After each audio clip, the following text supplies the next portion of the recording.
Cette chronique est une présentation de AM et compagnie. Alors aujourd'hui, on parle du cuir chevelu et des cheveux gras. En fait, le cuir chevelu et les cheveux gras, c'est que souvent les cheveux gras, c'est un mal répandu. Donc, il y a beaucoup de gens qui vont avoir à laver leurs cheveux régulièrement sous prétexte que leur cheveu est gras. Donc, après une journée ou même le soir même, c'est désagréable. Au cuir chevelu, on se sent poisseux, on a les cheveux qui se séparent et on rentre rapidement dans un cercle vicieux de se laver les cheveux à tous les jours. C'est relié ensemble parce qu'en fait, c'est une activité qui se passe au cuir chevelu. C'est pas le cheveu le responsable, mais en fait le cuir chevelu lui-même. Au cuir chevelu, il y a des glandes sébacées, il y a aussi une circulation sanguine intermusculaire ici à l'intérieur, sous-cutanée, et les glandes sébacées sont souvent stimulées. Eux, ils vont produire le sébum quotidiennement dans une journée. Par contre, lorsque on fait certains gestes lors de nos lavages et de nos habitudes quotidiennes, ça peut permettre d'augmenter la sécrétion de sébum, ce qui va donner un cheveu gras quotidiennement.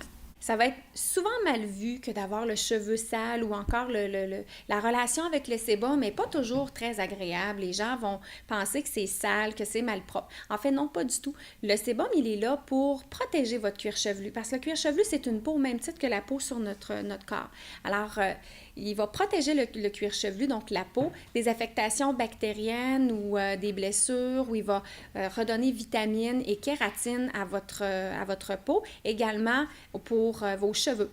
Donc, c'est une protéine qu'on produit nous-mêmes. On ne peut la refaire artificiellement, la kératine, et elle va être transmise pour bien nourrir votre cheveu parce que c'est important.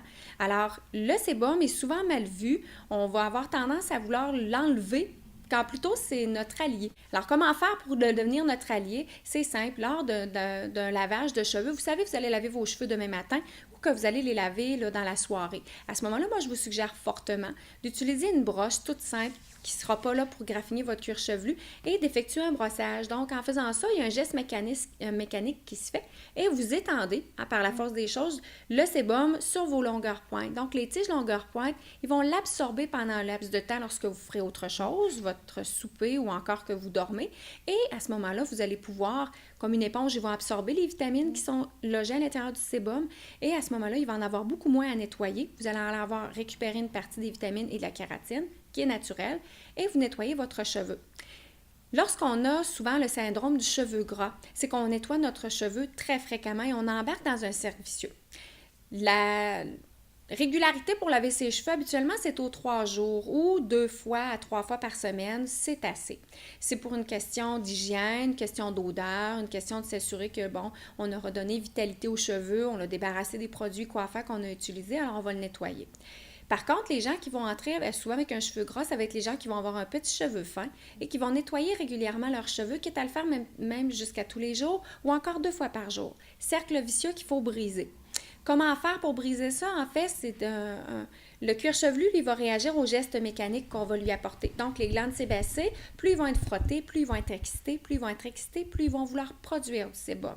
Il ne s'appelle pas entre ce qui se passe sur le niveau de vos cheveux et votre cuir chevelu. Il ne s'envoie pas de texto comme de quoi que, oups, on n'a pas besoin d'en faire autant, on n'en manquera pas. Parce que le geste mécanique de frotter très fort, c'est ce qui envoie comme message aux glandes sébacées. Il faut en fabriquer, on va en manquer. Mais en fait, non, on ne veut pas en manquer, on veut juste qu'ils arrêtent d'en produire une grande quantité.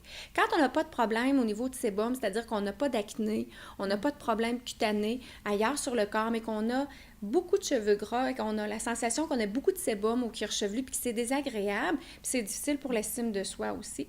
Alors à ce moment-là, on va avoir tendance à le laver. Maintenant, si vous voulez vous débarrasser de ça, il y a des petits gestes tout simples. C'est une routine qui prend environ 14 jours à faire. Alors, ça prend 14 jours à votre cuir chevelu à enregistrer les nouveaux gestes mécaniques que vous allez faire pour comprendre qu'il n'y a pas besoin de produire autant de sébum. Donc, il y a assez de cheveux, ça va bien, mais on n'est pas obligé d'en produire pour être obligé de s'en débarrasser à toutes les 12 heures ou à toutes les 24 heures. Ce qu'il faut faire, c'est lorsque vous lavez vos cheveux, vous allez choisir un shampoing qui va être un shampoing normal pour cheveux normaux à fin. C'est pas nécessaire d'avoir un shampoing dans ce cas-ci qui va être hydratant ou intense ou nutritif parce que lui, il va ajouter une lourdeur ou encore il va ajouter des nutriments nutritifs et hydratants et souvent, ça va causer l'effet inverse, ça va rendre le cheveu poisseux plus rapidement. Donc, on prend un shampoing normal pour cheveux normaux à fin et on nettoie son cheveu. On fait 2 bons shampoings. Lorsqu'on va frotter notre cuir chevelu, on va faire attention de faire de petits cercles et de ne pas vouloir frotter. On va avoir cette manie-là de frotter très fort pour délaver, pour débarrasser le sébum et de nettoyer. En fait, ce qu'on fait, c'est qu'on active les glandes sébacées. Donc, c'est un non-sens, là. Ce qu'il faut faire à ce moment-là, s'il faut nettoyer le cheveu, on fait 2 bons shampoings. Et lorsqu'on utilise l'eau de rinçage, on utilise une eau qui est tiède.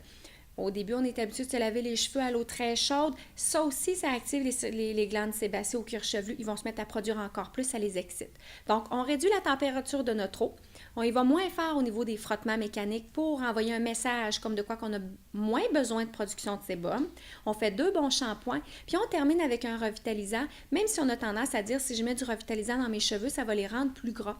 En fait, c'est que le cuir chevelu n'a pas besoin de revitalisant, c'est seulement la longueur pointe. Je vais dire à mes clients souvent de faire une queue de cheval avec leurs mains et d'aller hydrater la partie qui dépasse ici en bas.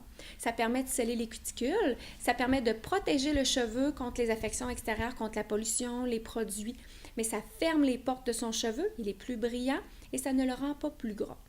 Si jamais vous avez des problèmes au niveau des produits, vous pouvez venir nous voir. On est apte à pouvoir vous guider, vous conseiller correctement concernant les produits que vous allez avoir à utiliser au quotidien. Il existe une vaste gamme de produits. L'important, c'est de savoir où on s'en va et pour quelles raisons on le fait. On va retrouver aussi des cuirs chevelus qui sont à tendance à avoir beaucoup de sébum, souvent à la puberté. Chez les adolescentes et chez les adolescents, ça va sentir du cuir chevelu vers l'âge de 10-12 ans jusqu'à 14-15 ans. Malheureusement, ces enfants-là, ils n'ont pas fait un geste mécanique là, qui a fait que le cuir chevelu est devenu plus gras. C'est simplement que les glandes sébacées sur tout le corps sont un petit peu plus excitées. Même chose au niveau du visage, ils vont avoir de l'acné, il va y avoir un changement hormonal qui va se faire et ça peut débalancer à ce moment-là tout le processus. Ce qui peut être fait, venez nous voir, on va souvent conseiller un shampoing clarifiant pour un petit moment pour justement s'assurer qu'il ne tombe pas dans une routine de laver son cheveu trop souvent et que son cuir chevelu ne sent pas très fort. Petit truc, comment transformer son shampoing quotidien à la maison en shampoing clarifiant temporairement? Vous pouvez ajouter une cuillère à thé de bicarbonate de soude. Ça permet d'assainir le cuir chevelu et ça réduit le pH en acidité au niveau du shampoing. Ce que ça permet de faire dans le deuxième shampoing, premier shampoing, vous nettoyez comme à l'habitude. Le deuxième, vous y ajoutez une petite cuillère à thé de bicarbonate de soude et vous laissez agir quelques instants. Ça va permettre de transformer votre shampoing quotidien en shampoing clarifiant. On ne fait pas ça quand on a une coloration comme les miens, très, très colorée. Ça va faire sortir la couleur au niveau du cheveu. Par contre, on peut le faire chez un cheveu normal. On le fait sur une base espacée, donc une fois par mois. Si vous voyez si vous voyez qu'il n'y a pas d'amélioration, à ce moment-là, vous venez nous voir, on va vous conseiller. Mais souvent, là, c'est simplement une roue qui tourne qu'il faut défaire. Cette chronique est une présentation de AM et compagnie.